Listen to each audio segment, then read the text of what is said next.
15 अगस्त में। प्रश्नोत्तर सत्संग माध्यम से आज एक प्रश्न आया है। हाँ। मालेगांव महाराष्ट्र से भगवान हीरे, उनका प्रश्न है कि भौतिक सुख और आध्यात्मिक सुख दोनों में क्या अंतर है। बहुत सुंदर प्रश्न पूछा आपने। बहुत पहले तो समझ लीजिए सुख किसे कहते हैं और भौतिक सुख किसे कहते हैं। इस शरीर में भगवान ने जो है 10 इंद्रियां बनाया है। नाक है, कान है, जिह्वा है, आंख है, चमड़ा है,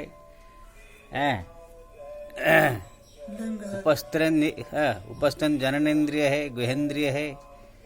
ये सब तरह तरह की जो बनाया है, इसके द्वारा जो है विभिन्न प्रकार सुख जो है संसारिक वस्तु ग्रहण करके सुख ले जाता है।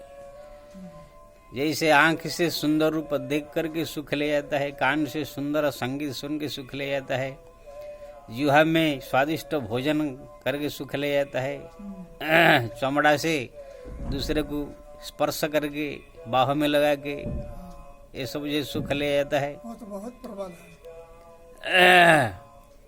तो इसी प्रकार से जो है ये सब सुख ले जाती है। अगर ये सब इंद्रियां नहीं होते तो फिर एक जैसे लकड़ी जैसा, खंभा जैसा ही इंसान हो जाता है प्रत्येक जीव। तो यहाँ पर जो है जो सुख भी ले जाती है, यह मान लीजिए पति पत्नी का संयोग जनित सुख है, जननेन्द्रिय का सुख है इसे कहते हैं। तो ये थोड़ा टाइम के लिए सब है। चाहे जिह्वा का सुख, आप कोई मिठाई खाया, थोड़ा टाइम के लिए सुख आया, कोई संगीत सुना कान में, थोड़ा टाइम के लिए सुख मिला। पति पत्नी जो है संबंध रखा, थोड़ा टाइम सुख मिला। तो जितने भी ये सुख जो संसार में प्राप्त हो रहा है इंद्रियों के द्वारा, ये सब अल्प समय के लिए, थोड़ा टाइम सुख दे के फिर खत्म हो जाता है। और एक दिन जो है इन्हीं सुखों से मन उब भी जाता है। ये संसार का जितने सुख है सब मन उबता है। जैसे आप लड्डू खाए, सुख मिला, अगर लगातार 5-10 दिन लड्डू खाने लग जाएंगे, फिर आपका मन वो लड्डू से उब जाएगा। कोई गीत अगर आपको पहला अच्छा लगा तो अच्छा लगेगा, लेकिन इसको बार बार 8-10-15 बार सुनिए तो अच्छा नहीं लगेगा। फिर पत्नी के साथ भी नए पत्नी बड़ी अच्छी लगती है। पहले साल तक एकदम चंद्रमुखी सुमुखी, एकदम क्या क्या कह कर तुम्हारे लिए मैं चांद ले आऊं, सितारा ले आऊं, क्या क्या सब कहते रहते हैं। तुम्हारे लिए ये कर दूंगा, ये कर दूंगा। लेकिन जैसे 1-2 साल बीत जाता है तो फिर झगड़ा, मारपीट, गाली गलौज चालू हो जाता है। क्योंकि ना वही एक ही चीज करते करते दोनों का मन उब जाता है। तो ये संसार का जितने सुख है, एक तो हुआ थोड़ा टाइम के लिए, और एक दिन ये सबसे मन उबता है। इसलिए जो पहले शादी करते हैं बड़ा सुख अनुभव करते हैं, बाद में जो है पश्चाताप करते हैं। जब से हुई है शादी आंसू बहा रहा हूँ, आपत्ता गले पड़ी उसे निभा रहा हूँ, सब कहते हैं। मिठाई दुकान में काम करने वाला आदमी कोई मिठाई नहीं खाता है ना, खाते खाते उसका मन भर चुका है पूरा।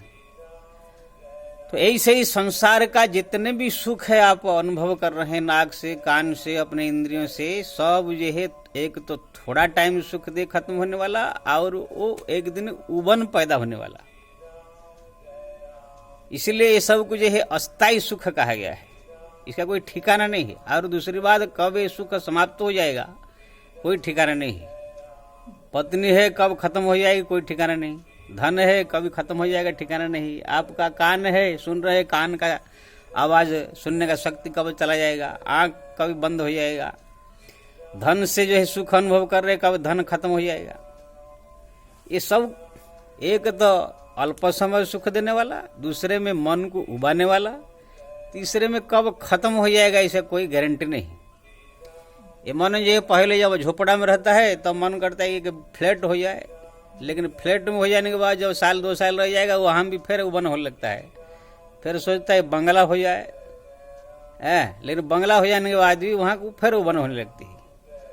ऐसे जो है आप संसार का कुछ भी प्राप्त कर लीजिए। हमारा महाभारत में लिखा है, जत पृथिव्यं ब्रीहि जब हिरण्यम पशव स्त्रिया एक शाप न पर्याप्तम तस्माद तृष्णम परित्यजेत। यानी एक आदमी को संसार का सब स्त्री मिल जाए, सब सोना मिल जाए, सब चांदी मिल जाए, सब पशु मिल जाए, सब संपदा मिल जाए, तो भी एक दिन उसका मन उसी से उबेगा। इसीलिए जो है हमारे सिकंदर जैसे लोगों ने सारा पृथ्वी जीतने के बाद भी उनको संतुष्टि नहीं मिला।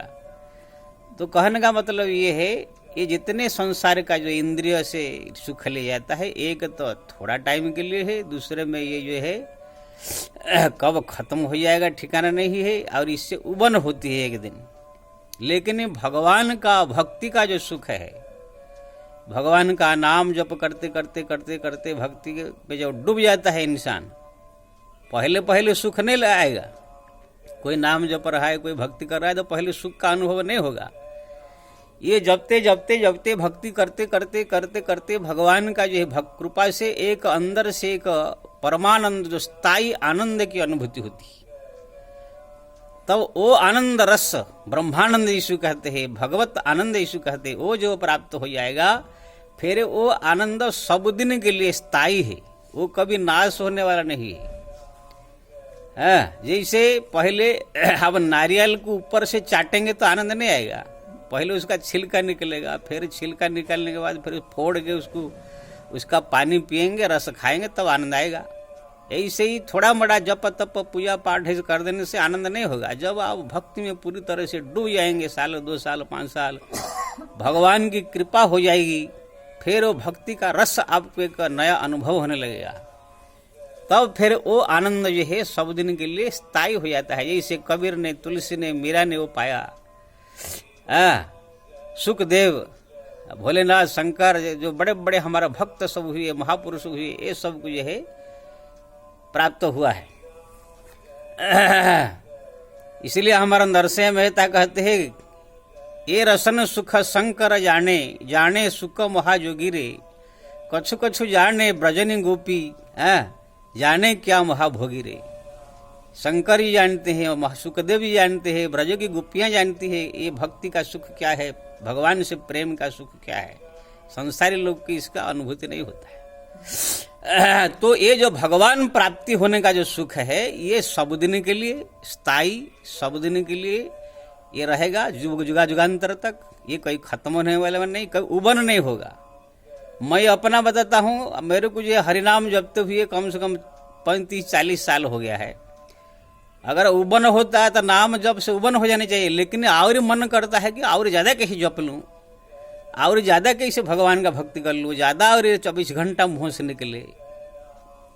जैसे लड्डू खाते खाते मन उब जाता है, लेकिन नाम जपते जपते जपते भक्ति करते करते 40 साल हो गया तो भी उबर नहीं हो रहा है। भगवान का जो है धाम का दर्शन करते करते भी कितने सालों से हम कर रहे हैं, फिर ही मन उब नहीं रहा है।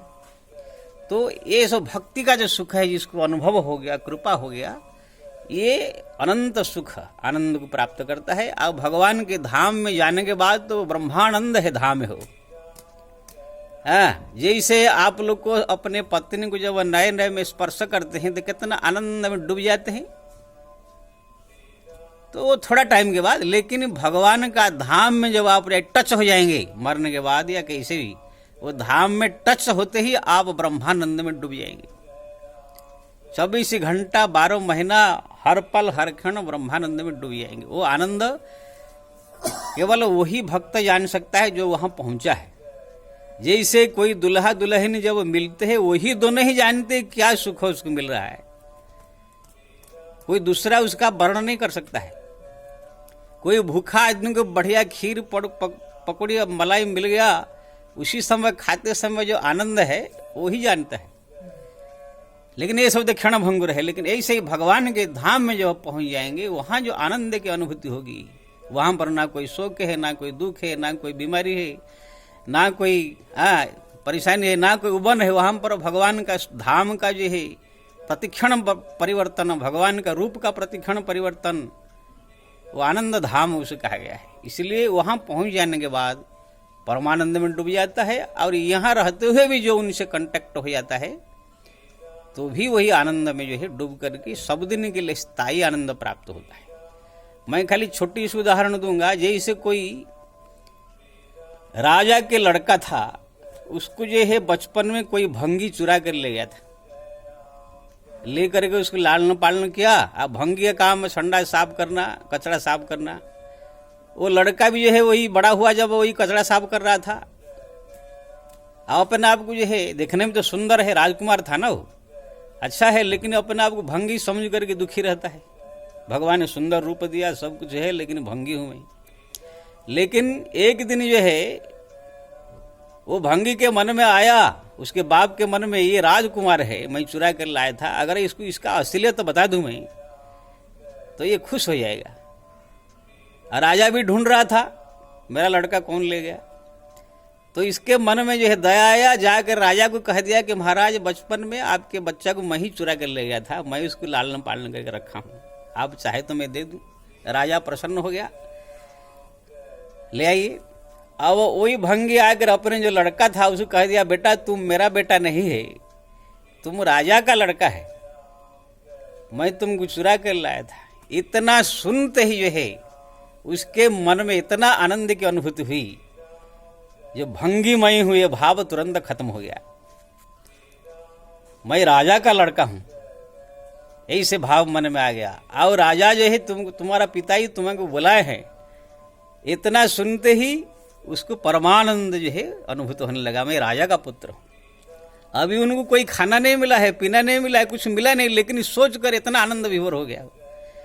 ऐसे ही भगवान का भक्ति करते करते जब ये ज्ञान हो जाएगा, परमात्मा मेरे बाप है, पिता है, परमात्मा का मैं हूं, परमात्मा मेरे हैं, ऐसे उनके प्रति लगन लगा करके संसार से मन हटा कर जब भक्ति में डूब जाता है, तो ऐसे ऐसे भाव, ऐसे ऐसे भगवान विचार देते हैं कि परमानंद में जीव डूब जाता है, सब दिन के लिए संसार से जो उसकी उद्धार हो जाती है।